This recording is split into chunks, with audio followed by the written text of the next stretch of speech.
Hey, this is Jonathan from SyniteAudio, and today we'll be looking at PM-8, the phase modulation and ring modulation synthesizer for Reaktor 6.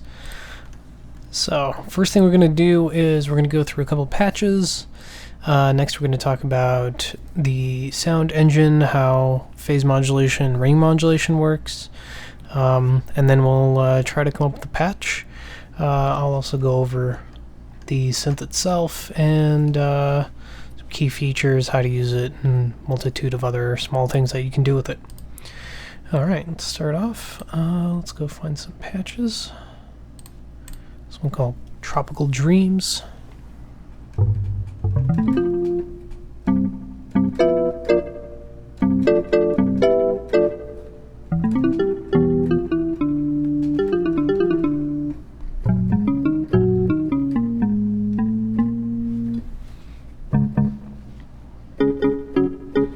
I like that one, that's a pretty good one. Let's see, Coursey Space, that's a fun one.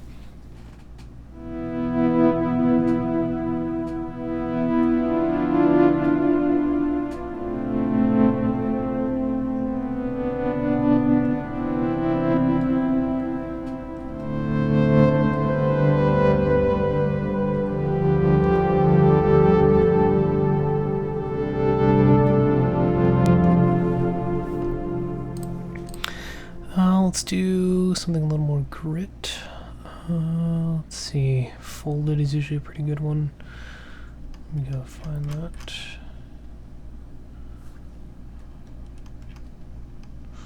Oh, actually, yeah, there's a lot of really good pads, like soft whistling.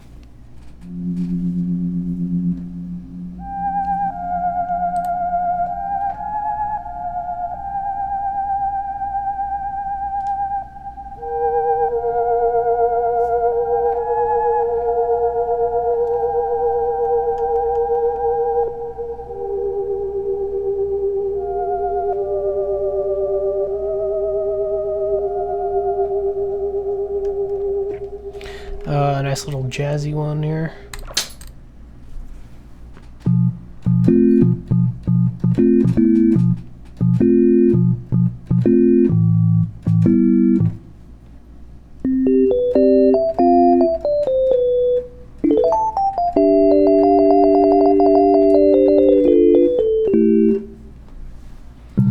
I'm not a keyboard player, so sorry if I'm playing all the wrong notes here. Let's do one more. That's jazzy. Where's the cheap? Oh, cheap clav.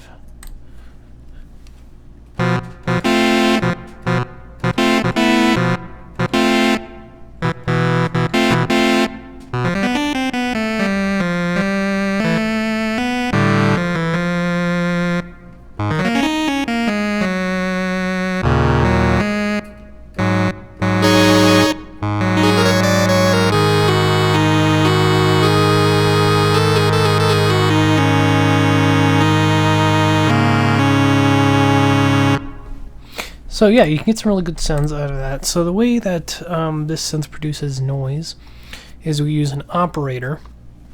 Now in phase modulation, also known as frequency modulation, but they are two different types of modulation. In phase modulation, the operator is the main source of sound.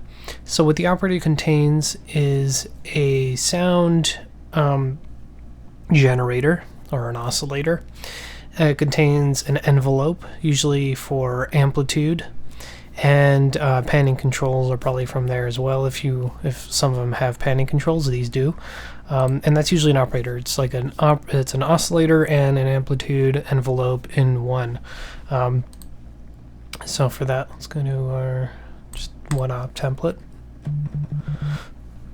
So we have here an oscillator that you can tune in a free ratio control based on what key you're pressing. So if I'm pressing a C, I can turn that to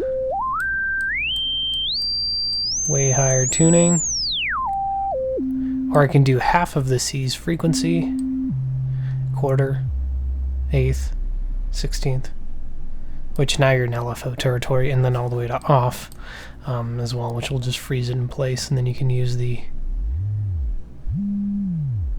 fine tuning down here. All controls have tooltips as well, so you just hover over something and it'll tell you what it does.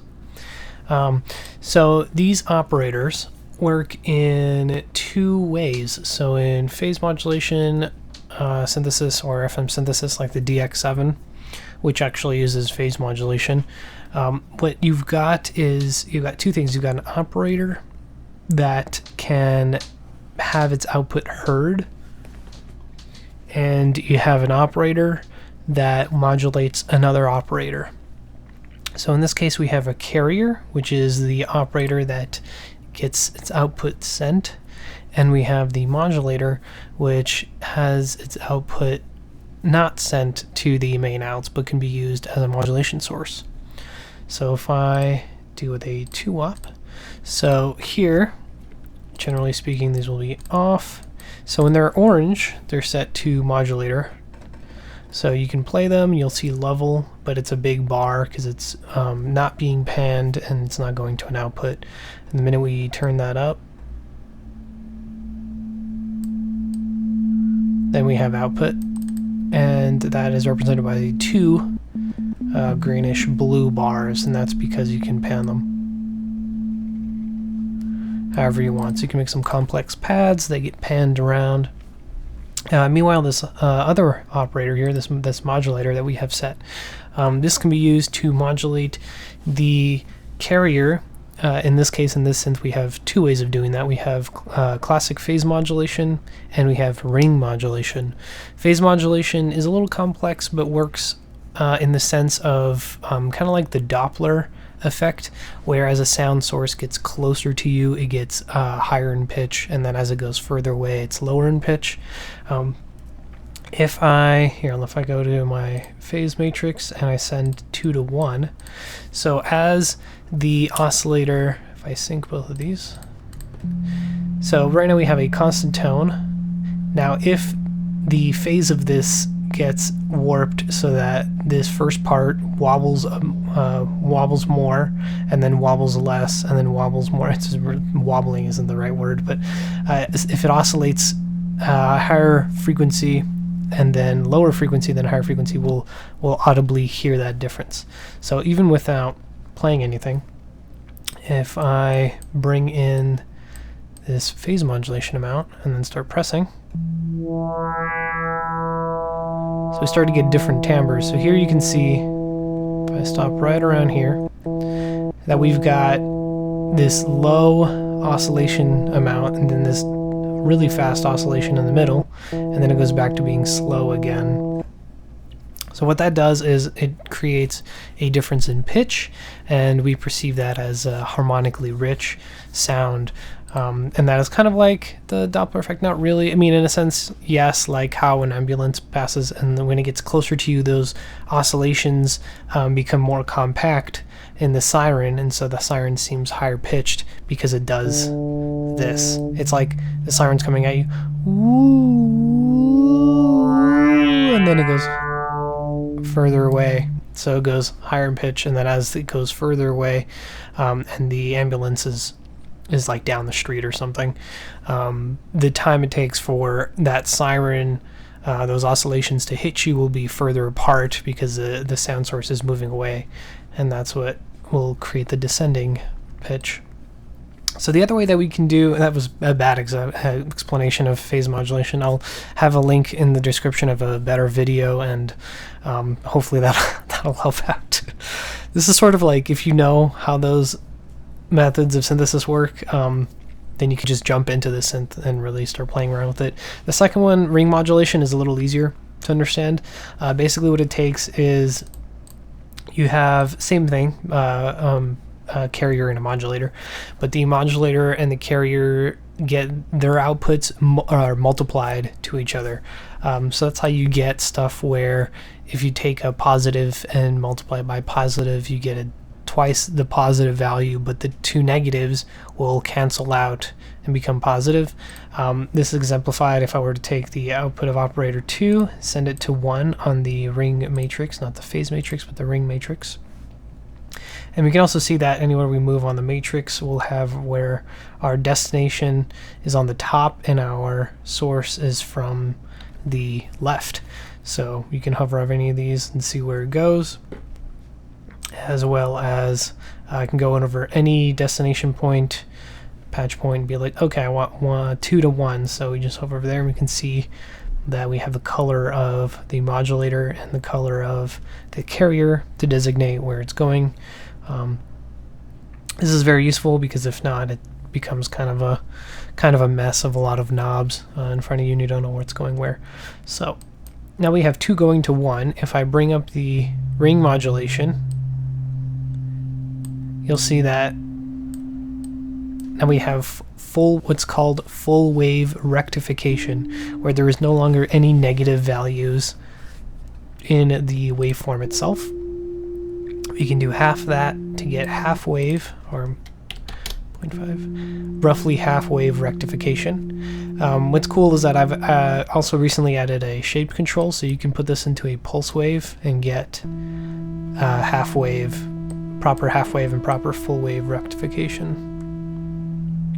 So what you're doing here is it's taking the 2 wave shapes and multiplying them together over time, and that's how you get these timbres. You can also do some pretty interesting stuff with this if you change the frequency ratio. Remember, the frequency ratio is whatever frequency the note is playing. You can go up to, I think it's like 20, is it 30? Oh, 32 times that frequency. And as well as 1/16, and then down to 0. Double click will bring that to 1. So I can do a C and then duplicate, or double that C's frequency, and now we'll start getting different timbres from the ring modulation. Keep going higher. Also going low as well. So here's our bass, half. So you can see that since this operator is running at half the frequency, you'll see that it actually mirrors the image. And then 1/4, 1/8, 1/16, all the way down to basically 0, and then we can use that as like an LFO.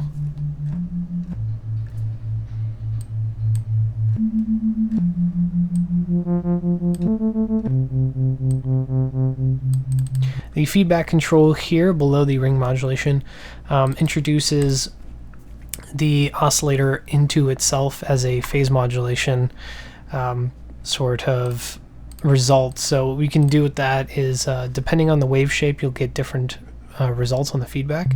So for the sine, we get this. Sort of goes into like a soft sawtooth. And you can do positive, negative feedback to swing the shape in a more positive or negative based polarity, so that when you mix it with other stuff and you use it as a modulation source, you can get some pretty interesting timbres. Next to the reset, above the reset next to the feedback, we have the phase control. So all this does is when you have 2 phase, when you're doing reset, this will just move the phase forward from 0 all the way up to 180 degrees in phase. So if we have 2 operators, just set that up, and let's say I change the phase of this guy by 90 degrees. So now it's 90 degrees out of phase from operator 2. If I pray that this works, but I know that'll work. If I press a note, you'll see that the amplitudes will actually cancel out and we hear nothing. And that is because the phase makes it so that when these 2 operators get added together in the mixing stage, positive plus a negative equals 0 all throughout. You can move them in and out of phase. And you can also use that for the feedback.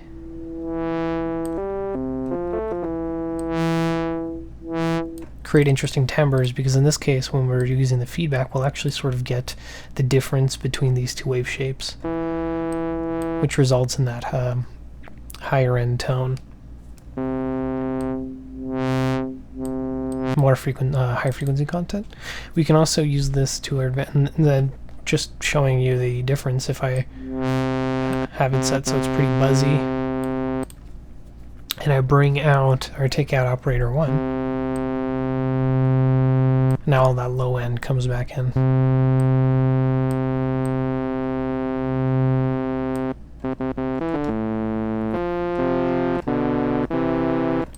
So that you can use for some sort of like buzzy timbres and whatnot. Next to that is the shape control, which we've I sort of used but didn't really go over. So this goes from 0 to 3, and at each stepped increment, so 0, 1, 2, and 3, you get different wave shapes. So 0 is a sine, then we can go to 1, which is a triangle, 2 is a saw, and 3 is the pulse. And like I said, you get different results depending on the wave shape when you use the feedback control.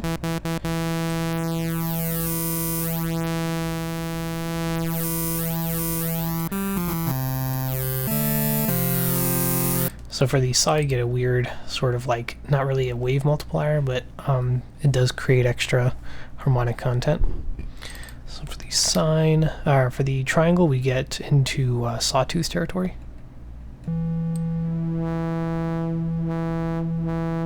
But like a softer saw than if you just use the sawtooth.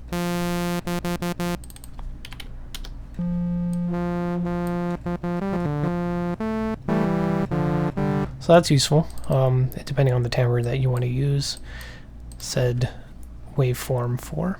And for the square,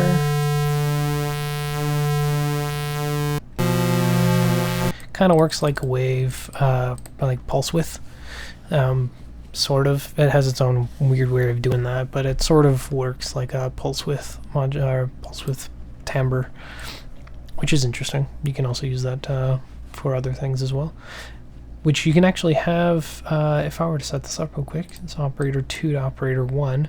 So the feedback is just a low amount of the initial phase modulation.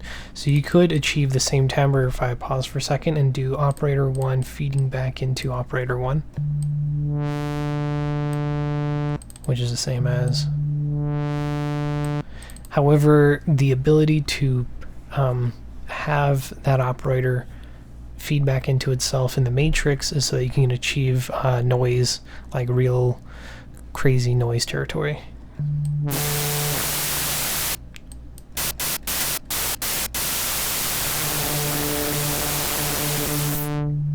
Which can be useful for as a noise source, like a white noise source. Since the synth does not offer a white noise source, I took into consideration that you can use an operator as a white noise source. So moving that on 2 to 1. So we're taking operator 2, which is the modulator, into operator 1, the carrier, on the phase modulation. And we're going to go into our sawtooth.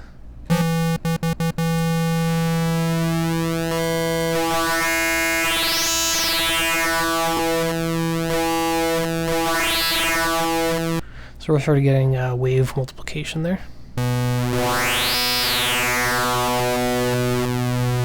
If I really lower the actually, this is a good point to bring up. So the right above the ratio and the fine tune is this little keyboard. This is for key tracking, so you can also unkey track or key track an operator. So if I turn off the key tracking, now we have direct control over the frequency up to 8 kilohertz and down to 0.13. So if I use the port 0.13 and say I reset it, so it'll sync. You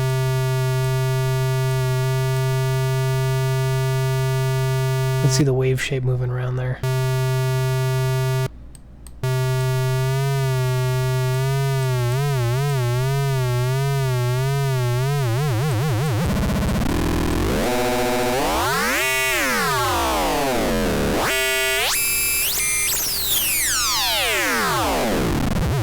And we get all that nice chunky aliasing as well, which I really like. In like old FM or phase modulation synths, I always love that digital aliasing. It's so much fun. So that you get all the good from that. Moving on to the center part of the operator, the output to controls, we have the output volume from 0, which turns this into a modulator, to 2, which is twice the output for double levels. So you can do some internal mixing as well between all the operators that you're using as the carrier operator to hear their outputs. And double-clicking that will bring that to 1. Next to that is the tremolo amount from +1 to -1, and this leads to the LFO, the 4 LFOs down here in the LFO matrix, which allows you to route LFOs to each other, to other LFOs, and to the 4 controls, the vibrato, tremolo, pan 1, and pan 2. So you can have 2 pan groups for the 8 operators. And that's where these controls lead up. So you have tremolo, vibrato, pan 1, and pan 2. Right here in the middle, this is the panning, manual panning control. And finally, the last part of the operator, which I think is obviously is the most important, is the various envelopes. So normally, you just have 1 envelope per operator, which is the amplitude envelope.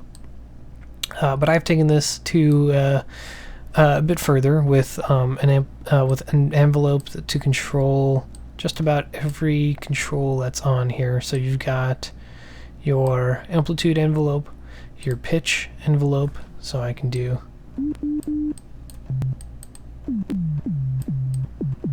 up to 48 semitones, positive, negative.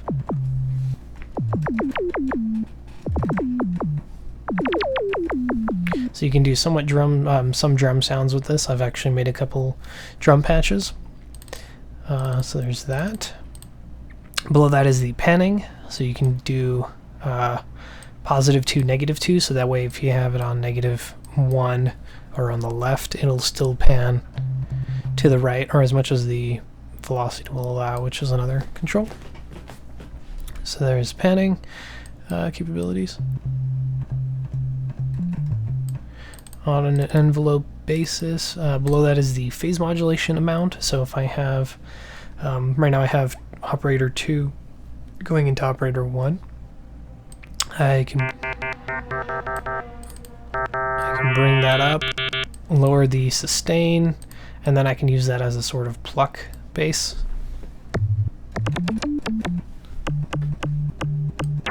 You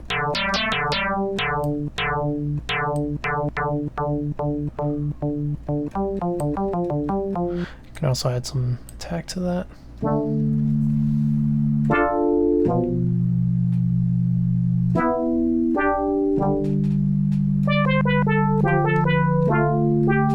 So you can achieve the exact same sound doing this envelope for the amplitude of operator 2. So there's that as well, but I enabled the opportunity to control the phase modulation on the operator itself, so that way you can have operator 2 at max volume, and then you can have different operators using that modulator to change their sound over time, instead of being forced to use the master envelope for the operator's amplitude, if that makes any sense. So I could do this for this sound, or I can make that over here.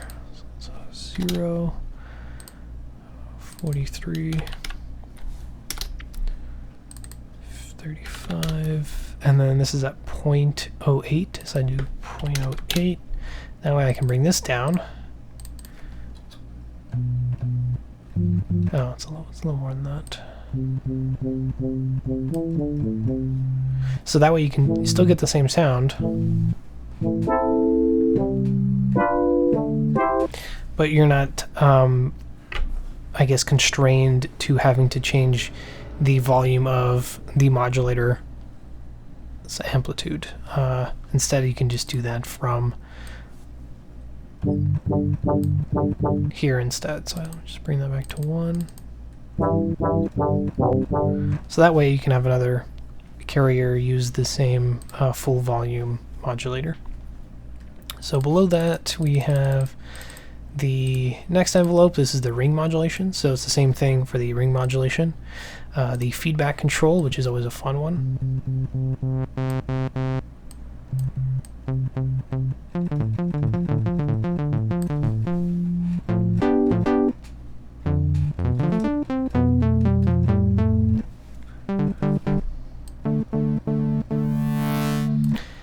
Below that we have the tremolo as well. So this is, now we're going into the LFO controls. So the same amount, we have a tremolo amount over time, vibrato, pan 1, pan 2, and the added shape control. So we can actually change the shape of the operator's oscillator dynamically as well. So generally what I like to do is I have the sustain set to 1, so that way I can gauge where it's going to end up. So I wanted the max of that to be, let's say, at this, say the shape.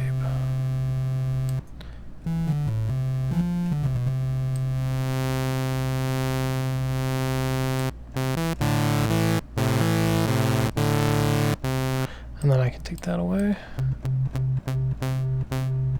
And then we can go through the wave shapes.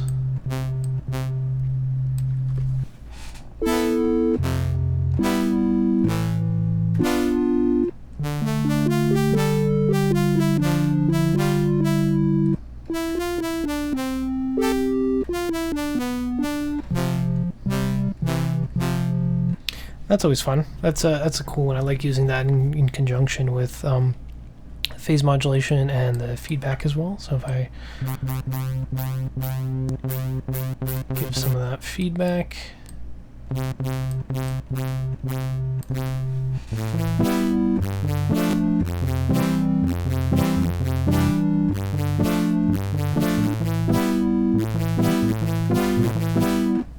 and it's also worth noting that the other things you can do, so the bottom portion of these envelopes, there's this mode, which you can have the envelope work in a linear, exponential, or logarithmic fashion. So the exponential will obviously be quicker, and the logarithmic will be more open. If I exemplify that with shape, that's exponential and logarithmic.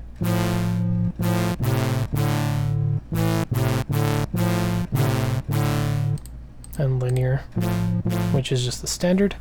Next to that is the velocity. So as you guessed it, all of these amplitudes, all of these envelopes have velocity sensitivity. So that can go from 0 to a value of 1 to double that. So way more velocity sensitive and can get more extreme values. So we can actually, on this shape here,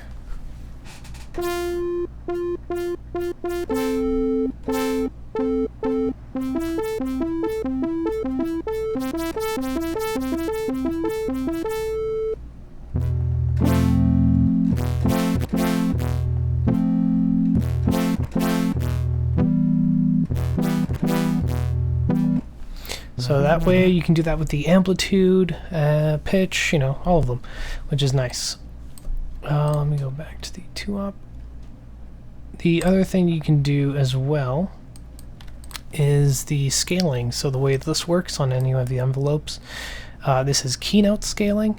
So going, if I, let's make a little pluck sound here. Let's go 2.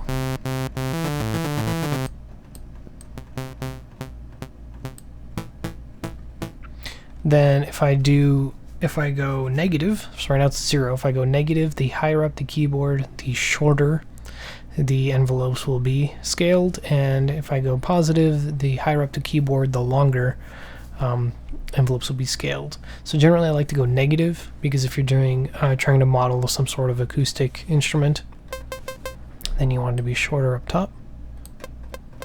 and then this will automatically make the lower notes longer.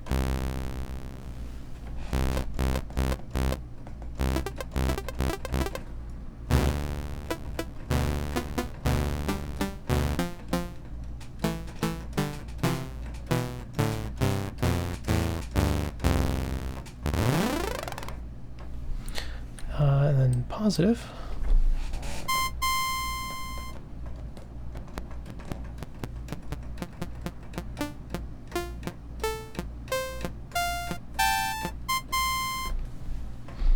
So that's how you achieve that. So you can do some really cool stuff. Some patches that I have that I've done, you can do a little bit of scaling on that. The velocity is always fun. This also works for amplitude as well, which I didn't show, but it's really easy. So obviously the lower you play, the louder. The higher you play, louder you play, the louder the volume will be. Basic stuff. The very useful for phase modulation. It's probably the most important thing. If I bring that up like this.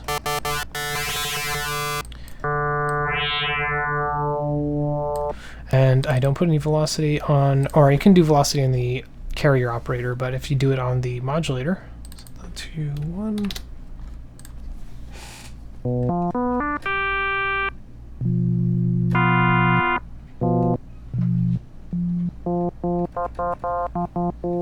And obviously the harder you hit the keys, the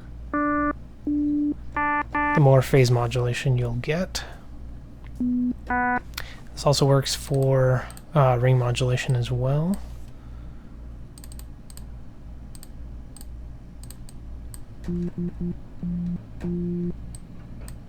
So I go 0.5.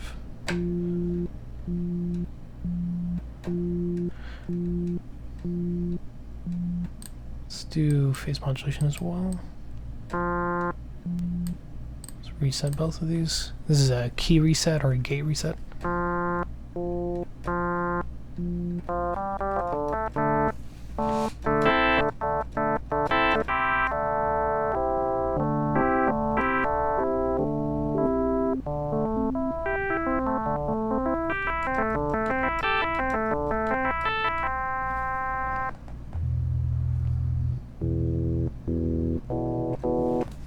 So that's how that functions. Very straightforward, very simple. So moving on, we have, so yes, we have 8 operators. It's 8 voice, and then each of the operators, even if they are carrier, I didn't specify this, but even if it's a carrier operator, it can still be used in the matrix as a modulator. It's just that the output of the carrier is what you hear, and you don't hear the output of a modulator. So I can have 2 operators here in carrier and still have the first one modulate the second one.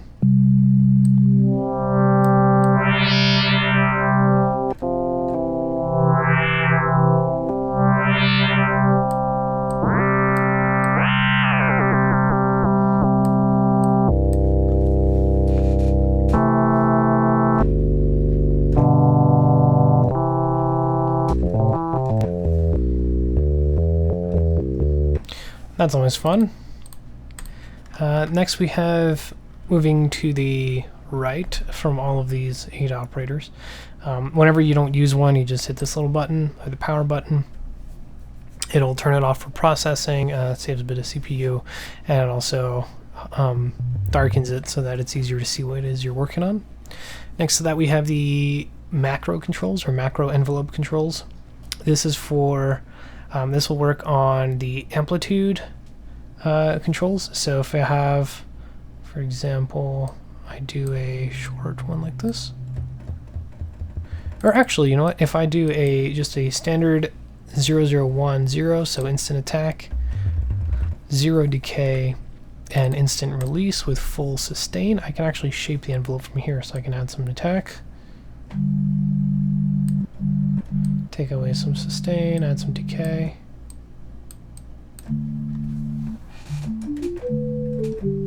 And you can also do sort of drone-like infinite sounds by bringing the release all the way up and also having this release all the way up. You'll see it just turns into a straight line.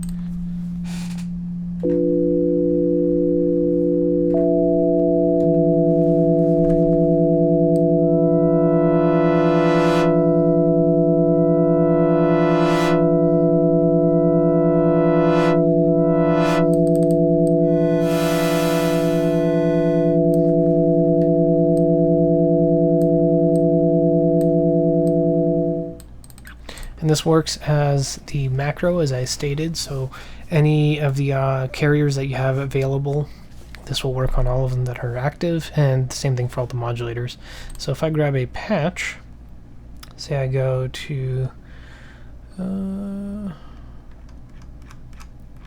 let's do keys, no, let's do bells, Xylo Bells Classic.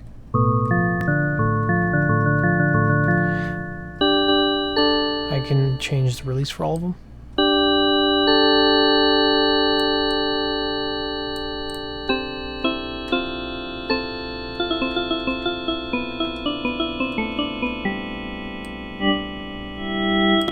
Attack, decay, whatever I want, which is nice.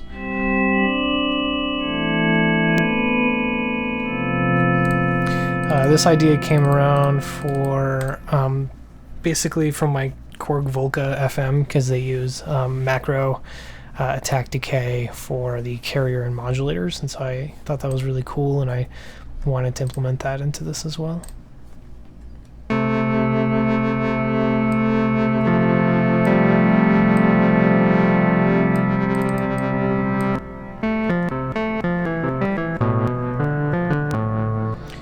Moving on, we have the matrix that I covered, so you can have operators interact in this matrix. So we got coming in from the left, going out to the top. Operators are shown when they are active, so you just toggle this guy, and then you can switch this positive, negative.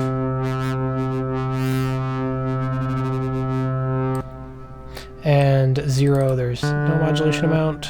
And you can also just turn it off even if it still has value stored.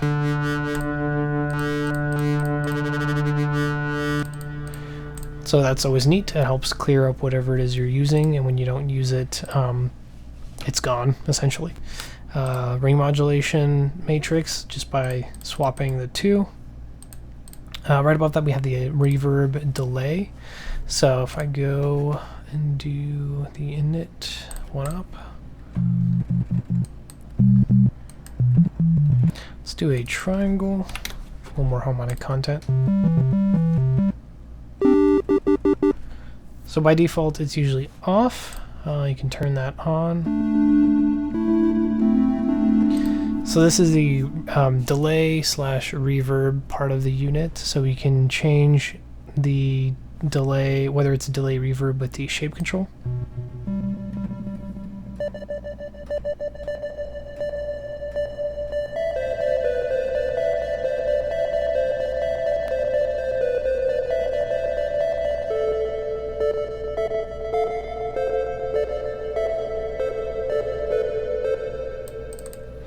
We've got a classic pre-delay.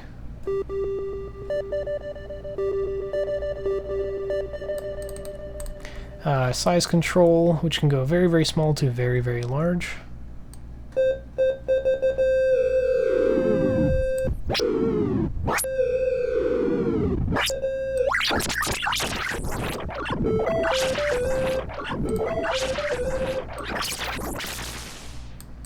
Always fun.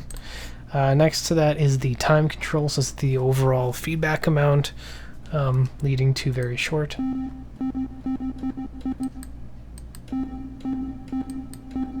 To 100% feedback or insanely drone-like. If I add a little bit of attack,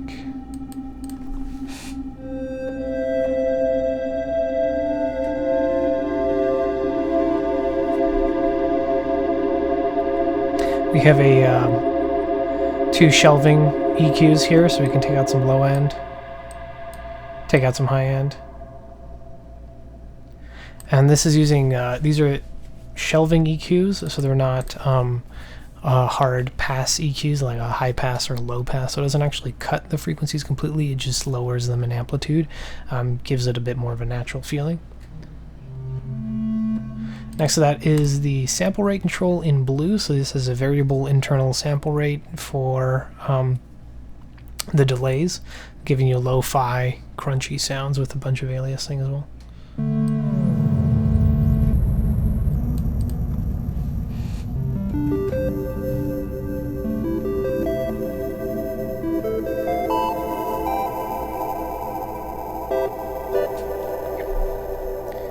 Red is the mix, dry, completely wet.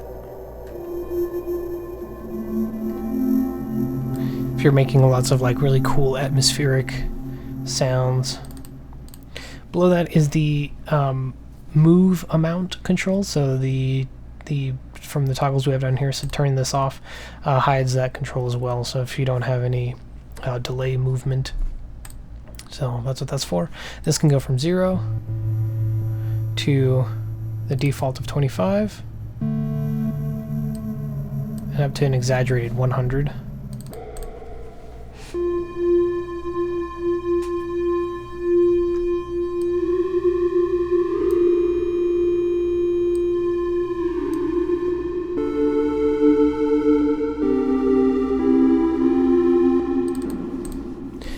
Below the move, we have the different feedback control, or not feedback controls, but feedback modes. So there's off, which is no feedback. We've got cross feedback modulation. So if I turn off the move and do a delay, if you're sending a signal mono, it's going to just be mono. But if you pen it,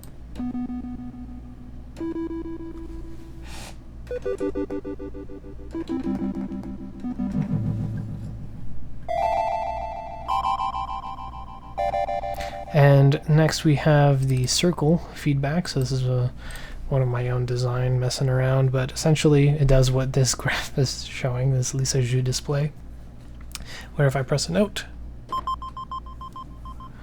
it will pan it seemingly around your head. It's very interesting.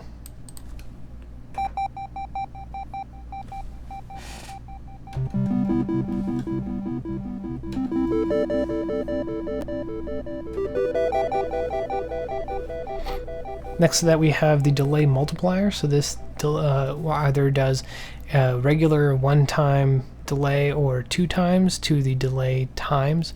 That sounds really redundant. What it does is it it doubles or keeps the internal delay times the same. So I'm really bad at explaining this one, it's such a pain, but it's always better to just hear it. So this is a regular, this is at 1 time, and then at 2.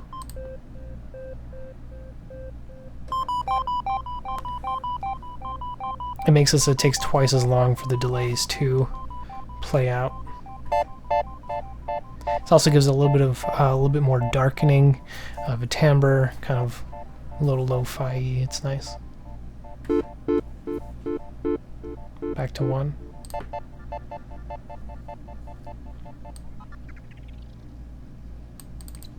So this whole section here is actually the implementation of my MiniVerb Reaktor 6 block, which I'll also link in the description.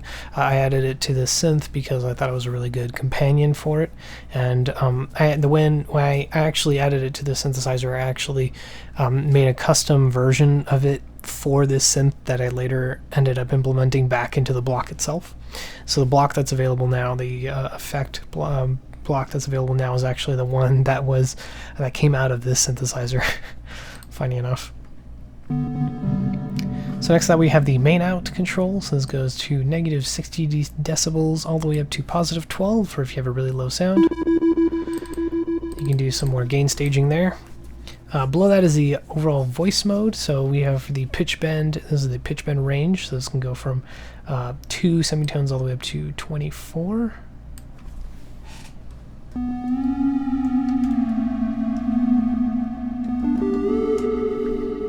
Next to that is the detune control, where you can actually add a little bit of detune to the sounds. But this is better in conjunction with the different play modes. So we have mono mode, where if you're making a bass, it's got that classic one note with, or you can do those types of styles. Below that is the poly, which is up to your 8 voices. And then we have unison, which will play your 8, and this is where the detune comes in.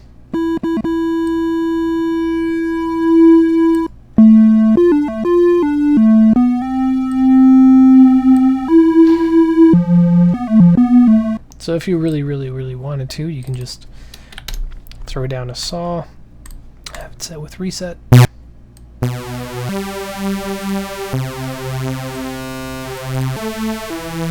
And just have 8 saws running, or turn off the reset. So this, so this works on a per operator basis. So you can have up to, well, let's see, 8 operators with 8 voices, so 64. If you have that running in saws, so 64 saws that can be detuned with the detune, overall detune control, and in the actual ratio slash, fine tuning control. You can do a lot of crazy stuff. Below these 3 controls, we have the time control with this little switch. So this is for the glissando or portamento type of sound. This is better in mono.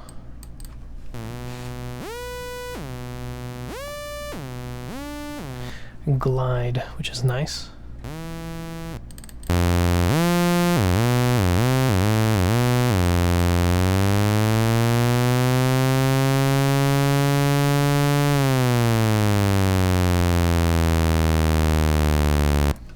That's always fun. Next to that is the overall master tune, which is up to 12 semitones or down 12 semitones.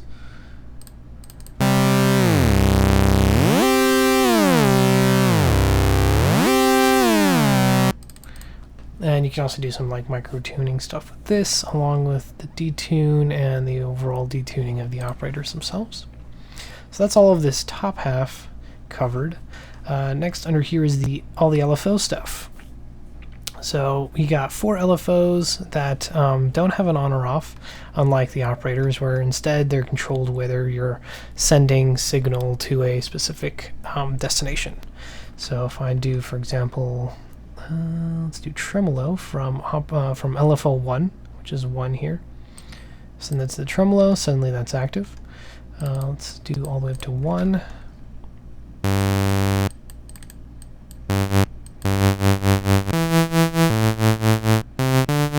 So you'll notice there's a little bit of a pause, and that's because we have a specific millisecond delay. So from 0 all the way up to 1,000 milliseconds, or 1 second of delay upon the key press that will send the LFO to this operator. And then we also have an attack and release envelope. So we can do, for example, if I do MIDI gate, so it sends it right away, or we can do a long attack. And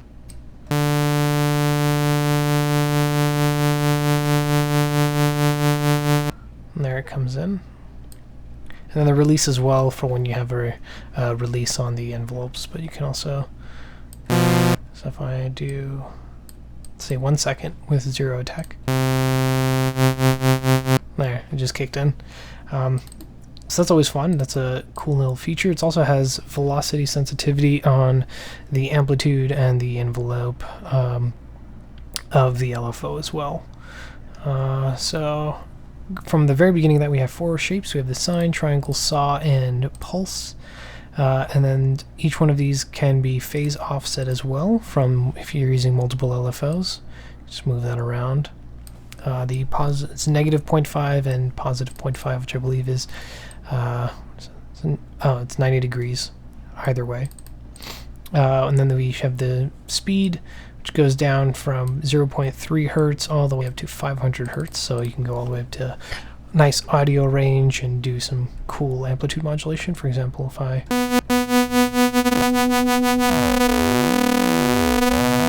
let's do a sine.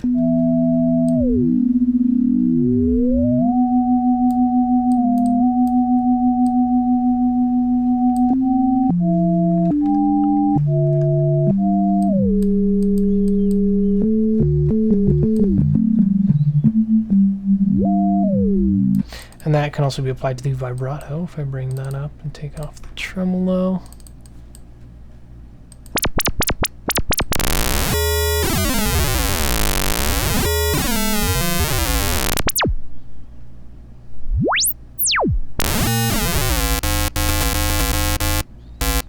So that one's fun because it actually shows up on the scope as well. So back to the tremolo, we have that sine, triangle, saw, pulse with variable pulse width.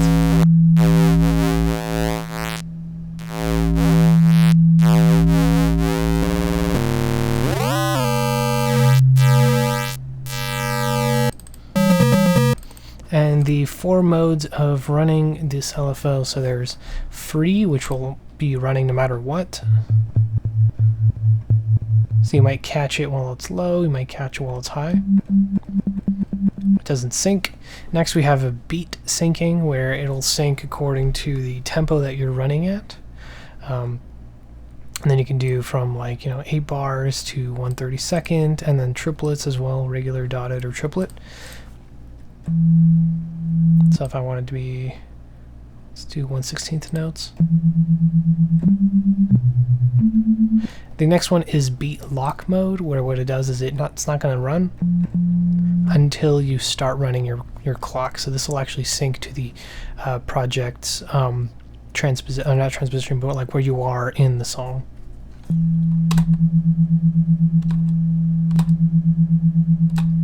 Which is nice. I really like that one. That's a good one for if you're sequencing stuff and you want to make sure that it syncs up to every beat of your project, and as well as remember its position. So if you move like 1 bar ahead and it happens to be negative, it'll be negative during that bar, or positive depending on your rate as well as like your settings.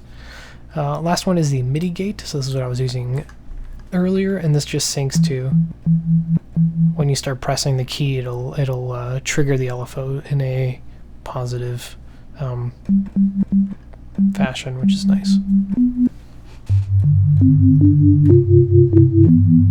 And that you can do some really cool stuff with when you're using the various voicing modes, because in poly mode it means that every note will trigger its own LFO.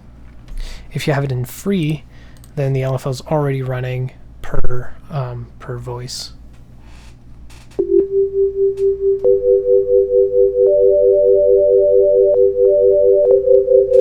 Instead of if you sync it.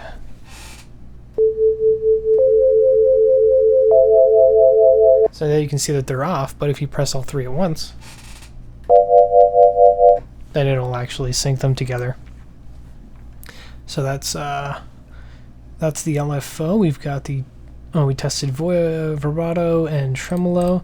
Then there's the 2-panning modes, where if I send that, for example, 2-pan 1, you'll see that it pans, and you can actually see that on the display.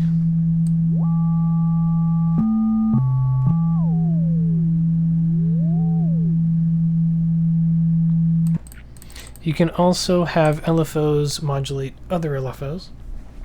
This is a fun one to create some sort of chaos, especially if you have one running on free, because then it won't sync up and to each note and everything like that. So you can use a little bit of randomization, well, pseudo randomization. So if I take LFO 2, we're going to take into LFO 2 and we're going to LFO 1. So LFO 1 is a destination, and we're going to do LFO 2 to LFO 1.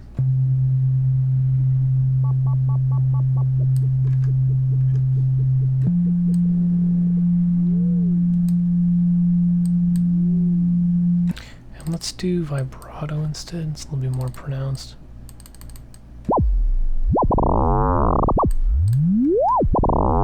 So all those timbres are just coming from the LFO 2 modulating LFO 1, And you can also have LFO1 then modulate LFO2.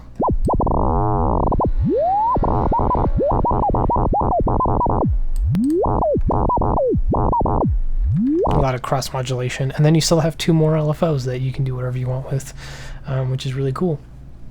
So yeah, that's PM-8. I guess. Actually, let's do a quick sound. So let's go to our initial template, and we'll do a patch now that you know how, well, at least some general idea of how everything works. Let's try to create a sort of sweeping pad. So I need to move back a bit because I can actually access my keyboard. So that's first things first. Let's get one operator going, and let's create a general pad-like envelope.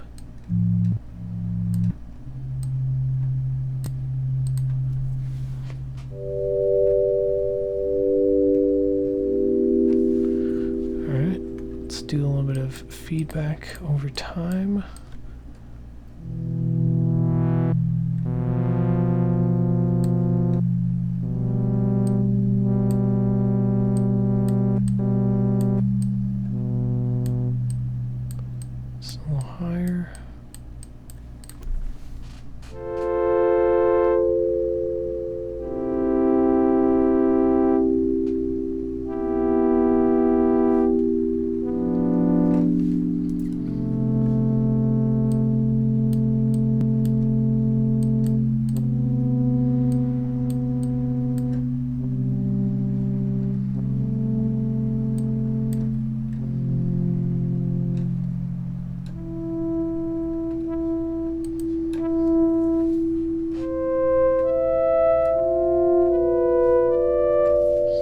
Alright, let's add our second operator and start doing some fun stuff. So I'm going to do operator 2 to operator 1 for phase modulation. And let's see.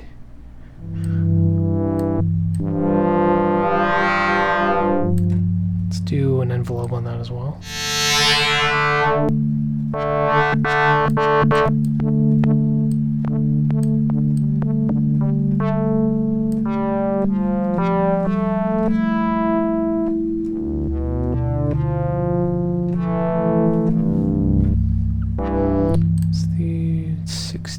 So phase mod, let's do 60.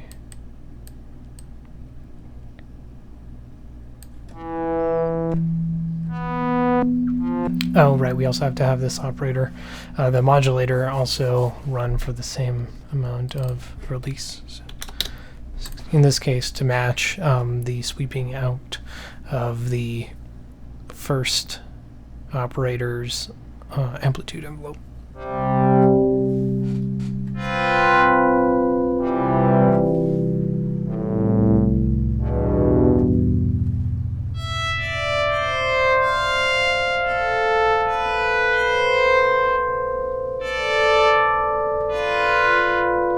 Cool, so let's do a third operator, and we're going to have this as a carrier as well. Let's do half, so we get some low end.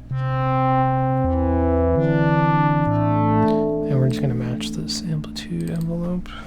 57, 31.6, 9, 60.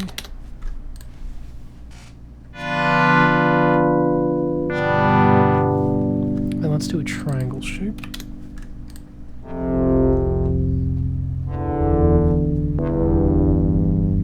So let's try to mix that in.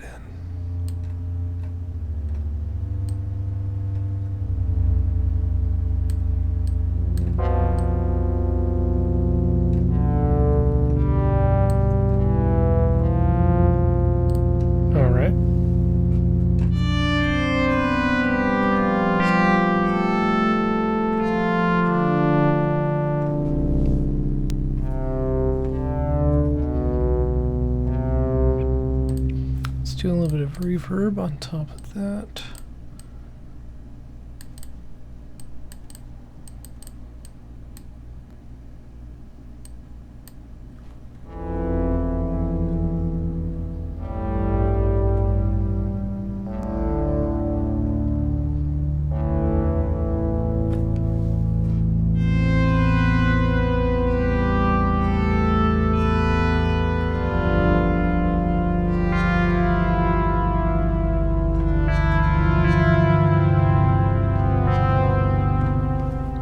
don't know.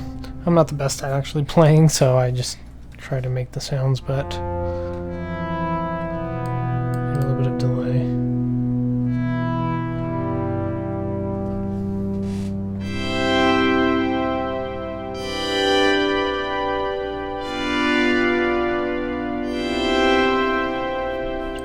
It's not too bad. Anyways, this has been PM-8 phase modulation, ring modulation synthesizer. Hope you've enjoyed the video. Like and subscribe. If you did, I will be posting more content as I have a ton of other stuff to make videos on, but I will leave the description down below the links to get the synth as well as the reverb, the MiniVerb as well. That's included in the synthesizer, but as a standalone Reaktor block. Anyways, thank you for watching, and I hope you have a nice day.